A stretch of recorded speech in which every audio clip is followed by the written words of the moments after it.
અમદાવાદ શહેરના જમાલપુર વિસ્તારમાં આવેલ કાચની મસ્જિદ પાસે ગુજરાત રાજ્ય મુસ્લિમ વકફ બોર્ડની જમીન પર બનાવવામાં આવેલ ગેરકાયદેસર દુકાનોને આજે મધ્ય ઝોનના એસ્ટેટ વિભાગ દ્વારા તોડવાની કાર્યવાહી કરવામાં આવી છે।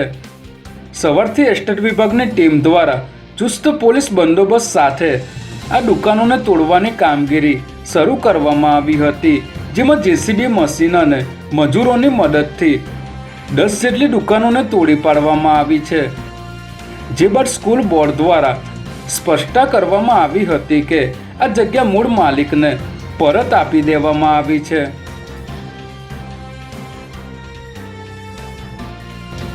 ગઈકાલે મોડી રાત્રે અમદાવાદ એરપોર્ટ પરથી ખ્યાતિકાંડના મુખ્ય આરોપી કાર્તિક પટેલને ઝડપી લેવામાં આવ્યો છે। આ કેસમાં અત્યાર સુધીમાં 8થી પણ વધુ આરોપીઓની ધરપકડ થઈ ચૂકી છે, જ્યારે મુખ્ય આરોપી કાર્તિક પટેલ વિદેશ ફરાર થઈ ગયો હોવાથી તેની સામે લુકઆઉટ નોટિસ જાહેર કરવામાં આવી હતી। તેણે આ મામલે ધરપકડથી બચવા આગોતરા જામીન અરજી પણ કરી હતી, જે કોર્ટે ફગાવી દીધી હતી।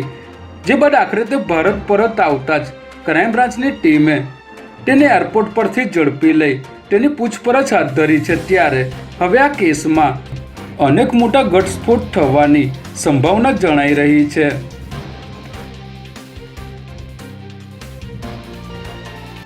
રાજસ્થાનથી 6 લાખની કિંમતનો વિદેશી દારૂનો જથ્થો લાવનાર 2 બુટલેગરોને ઝોન 2 એલસીબી સ્ક્વોડે ઝડપી લીધા છે, જેમાં પોલીસને બાતમી મળી હતી કે મોહમ્મદ જરફાન શેખ અને જહાન અજમેરી કારમાં જુંડાલ સર્કલથી દારૂનો જથ્થો લઈને સાબરમતી થઈને સુભાષ બ્રિજ તરફ આવવાના છે।